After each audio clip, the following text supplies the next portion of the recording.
Greetings, precious friends, brothers, sisters, devotees of the divine. In the world, I am known as Dr. Dennis L. Hunter. Among my closest friends in esoteric circles, I'm often known as Adesh Wodan. Today, I want to speak on a very serious matter, a major pandemic in the Western world and some other places.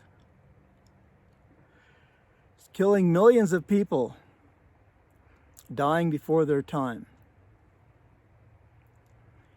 What am I speaking about?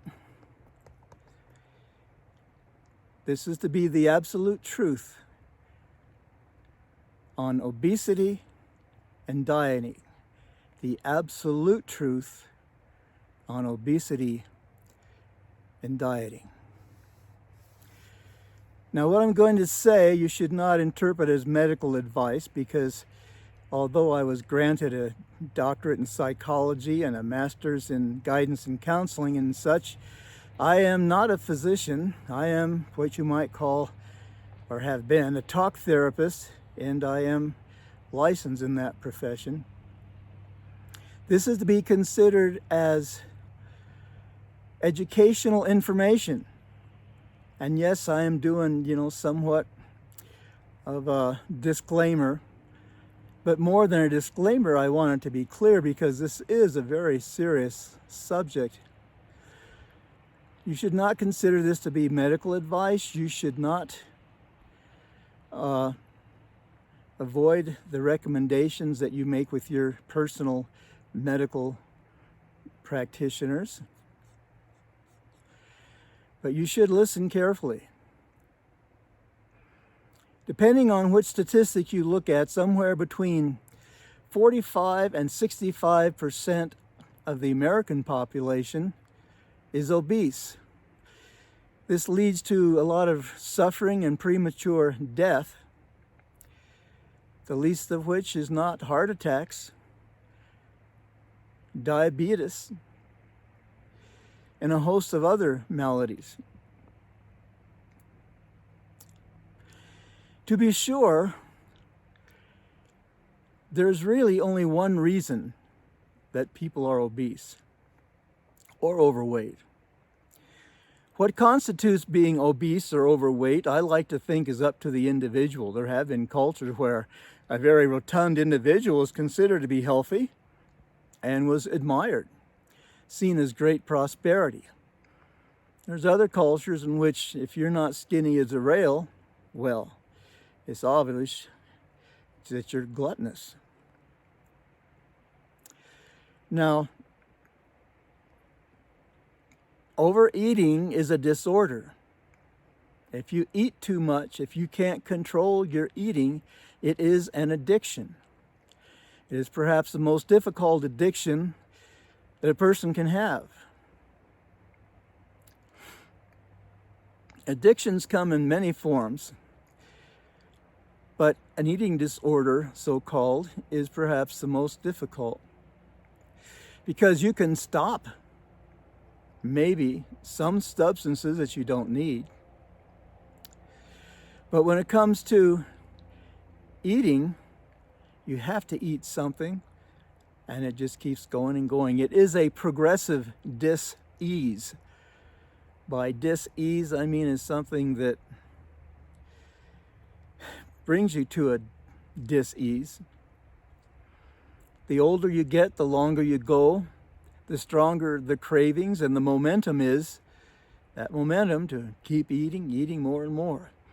I have known, and so have you, a whole variety of very spiritual people, pastors, evangelists, healers, yogis, and they get quite rotund. So this is a serious, difficult thing, because regardless of the wisdom you may think you have and the knowledge you may think you have and the insights you may have,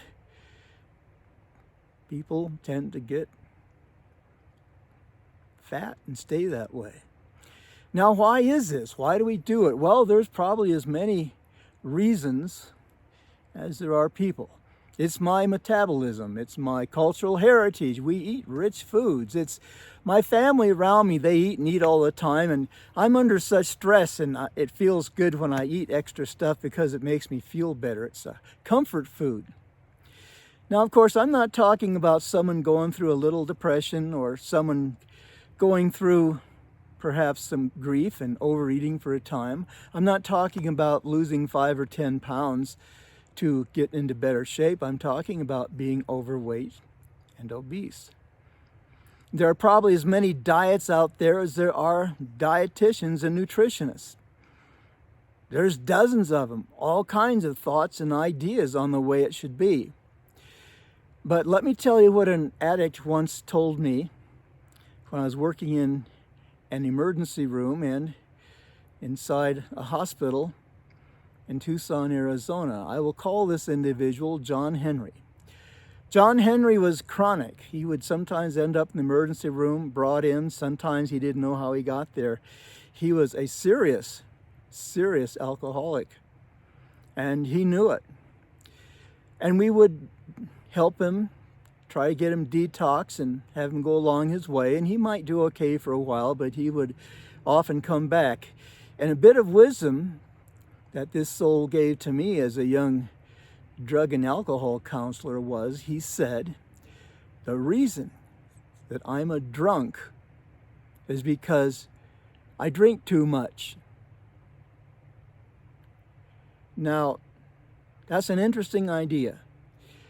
Sounds pretty simple, but that's what he told me. He said I should remember that. So as we look for all the psychological reasons, the emotional reasons, and the physical reasons, fact is the reason you might be overweight is because you eat too damn much. Now, most people don't get defensive here because this is the absolute cause of obesity. It's when you eat more than your body needs. It isn't about the diet. Now, like with my friend that I've dubbed John Henry, it's almost as if the nutritionists are saying to us, well, you need to eat this kind of food and you'll have less cravings, or these foods are healthier and it'll help you automatically lose weight, it'll help your metabolism, it'll help your this, your that, and the other. And it sounds pretty damn good, but it's all an illusion, and in my not so humble opinion, it's a lie.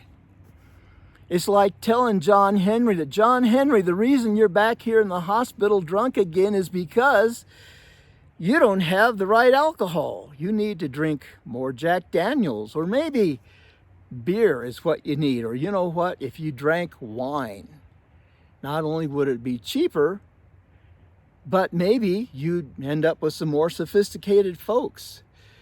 So it's not about the diet you choose.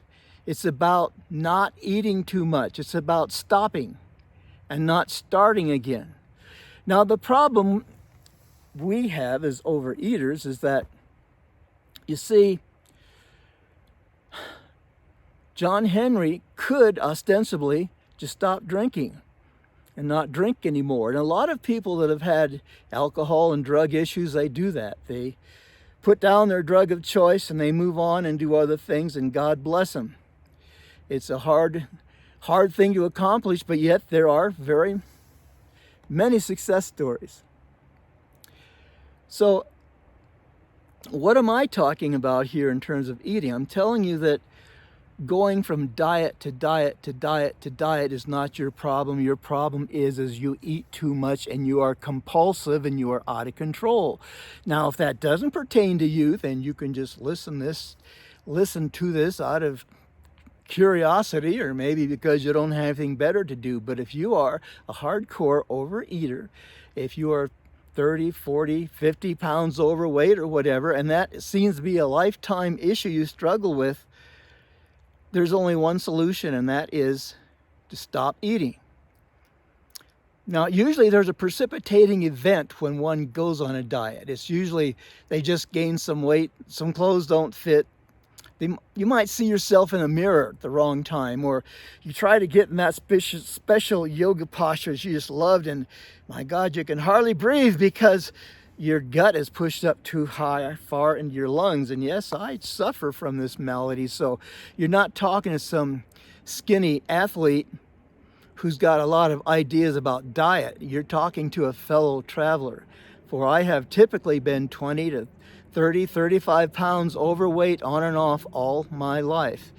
But I am also an addictive behavior specialist, and I've also lived a long time, and I know how serious being overweight is to your health, your lifestyle, your feelings about yourself, a whole bit. So the precipitating event comes to us every so often. You know you shouldn't eat much, you should eat less tomorrow, I'll start tomorrow, whatever. But sometimes something happens where you realize, I just can't be like this anymore. When that happens, seize upon it.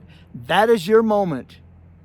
That is your moment to launch yourself away from a trail of destruction, if you will, and move into a more sensible way of life in terms of eating and your health, so you can feel better, look better, live longer, have a more happier life, and be around longer for your loved ones, and to accomplish those things that you were born to do.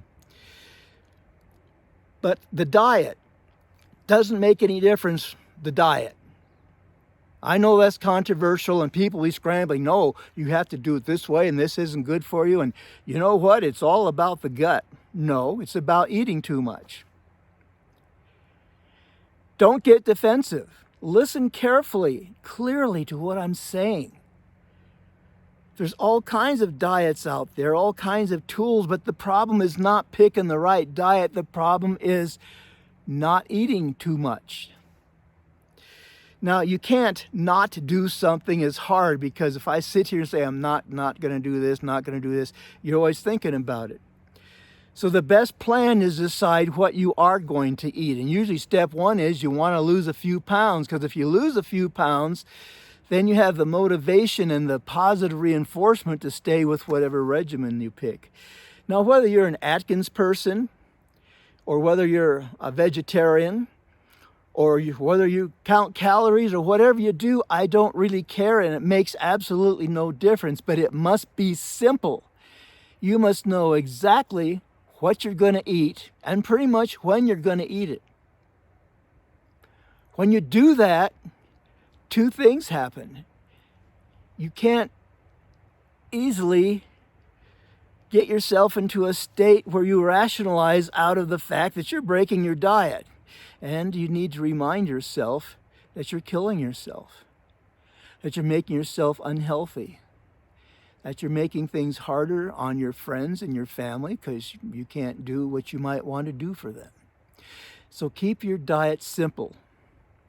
Although I have many yoga friends, and although I have many that are vegan, vegetarian, my Nordic ancestry says, eat meat, eat fish. And I do well on that. But whatever diet you pick on, decide what you're going to eat and stay to it. Do something definite, and simple. And keep at it by capturing the disgust, the anger that, look at me, I don't want to be like this. I'm crazy. Why am I doing this to myself? Look at me. I don't want to be like this. I want to be healthier. You need to tap into those negative emotions, which is another point I like to make. It is a righteous anger when you look at yourself and you're disgusted and you say, I can't be like this.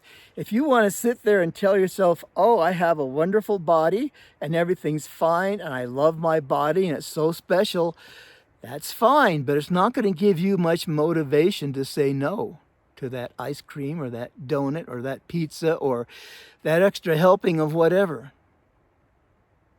So when that precipitating moment comes, have a simple, definite diet that you must follow, that you will follow no matter what. I don't care if it's not that healthy. If you know something healthy, do what you think is healthy. Now, one of the interesting parts about nutritionists is they think that fat people are stupid. How do I know this? I know this because they're always trying to tell you this is what you need to eat. If you would eat this or take these vitamins or this supplement or this kind of food, or you need to have it more organic or this way or that way, they all think that you're stupid, that you don't know what to eat. I'll bet that the people that are listening to this video are near experts on nutrition. I know it's not good for me to have ice cream twice a day. I know that that extra chocolate bar isn't good for me. And it doesn't help at all for me to pork out a bunch of stuff and claim, well, tomorrow maybe I won't do so much. The issue is you must know specifically what you're going to eat and how often. And use that emotion, use that upsetness, that disappointment, that anger, and that hatred, if you will, not against yourself, not against your body, but against the frustration of not yet quite overcoming this issue. So you get yourself on your diet and you follow through. Feels good the first few days. If you can hang in there for 2-3 weeks, you're probably on a roll and you're probably going to be healthier. And if your diet is more important, it be simple than it be healthy, because you are not healthy when you're overweight. You're not healthy when you're taxing your cardiovascular system, your heart. You're not in good shape when you're taxing your ability to handle sugars and to process foods. That is unhealthy. It would be better to have a poor diet and to lose weight. Once the weight is down, then you can do a refeeding diet, as you might call it. But it still must be simple and it must be definite. One of the problems I have, is grandchildren. And I have a problem with holidays. What's the problem? They have birthdays. They're sweet. You like to do things with them. They bring you things to eat. And how can you say no? So you see, it's my grandkids' fault. And it's the fault that there's holidays that I'm fat. No. The fault is that I eat too much. And if I know exactly what I'm going to be eating, pick whatever method you want, but make it severe, make it definite. By severe, I mean definite, something you can't wiggle out of without knowing, yeah, I'm blowing it. So once you get into that mind space, somebody comes up and says, oh, I'll have another one. Well, it's just like, oh, hi, John Henry. You want a drink? Have a drink on me. I haven't seen you around for a while. That's what they're doing when they say, would you like an extra piece of pie, or would you like a pie altogether? Or they have really great milkshakes here. Have you tasted their sundaes? This is hard. It has to do with what some people call assertiveness training. But you know what you should say? You should look them in the eye, and you should practice this in the mirror. And you should say, do you hate me? That might get their attention if you say that. Do you realize that I'm overweight? That my eating gets out of control and I get overweight and it's unhealthy for me? Do you realize you are inducing me? You're like offering drugs to a drug addict.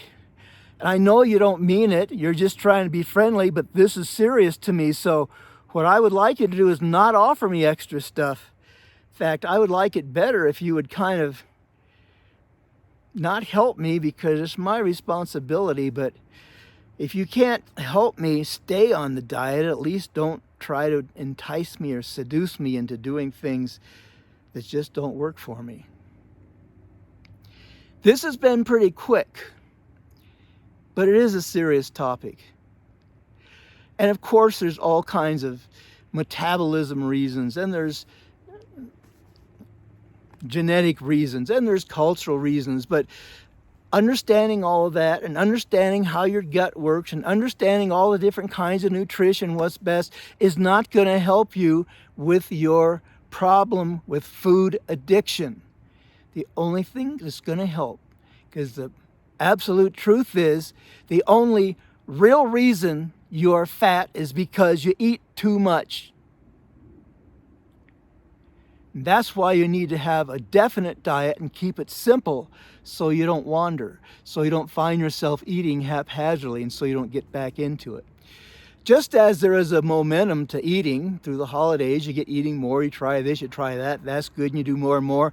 There's also a momentum you can tap into, the momentum, because when you start staying on the diet, and you've done this before, you know it's true, pretty soon you don't look around at food so much, and you don't even see the other stuff that perhaps you don't want to eat, because you cannot easily, in my not so humble opinion, decide I'm not going to eat this or not going to eat that. You need to know what you are going to eat, and by focusing and looking at and finding those things in your environment, by making sure it's there, and when you go to troublesome places, after you get your momentum going, you will only see the stuff that you eat that's healthy. You won't even think about it. And the cravings in your body will go down.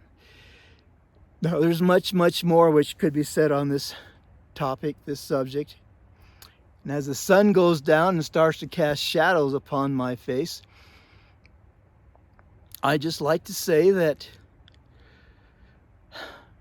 there could be more information on this subject. But it is important to understand that it is a fantasy that finding the right diet is going to help you. Find the diet that you like, that makes sense to you. But to release the weight, it's got to be simple, definite, austere. Just eat those one thing, two things, three things, whatever, till you get your weight down. Then add in the healthy things. The other thing is, it's a roller coaster. Yes, I admit it. I'm a yo-yo dieter. But I would rather gain 15, 20, 30 pounds and then lose it and then feel better and look better, be healthier, and then maybe gain it back again. I'd rather be on the roller coaster than to never get off and to keep going and going and going into oblivion. I hope these ideas have been helpful for you. It's perhaps a bit off the track of what Wodan Kirk videos have been so far. But I am Adesh, and I am here. And I wish to share with you my ideas and thoughts, and I hope you will subscribe, and please, please, please send me comments so I'll understand how I'm coming across or not, because this does take some time and some effort, and I am starting to enjoy it, but I don't want to waste your time and mine. So let me know what you need, and I wish you luck, for I am Adesh, and I am here. Aum Maha Dharma Adnipoche. Blessings. May you be healthy and happy as well as holy.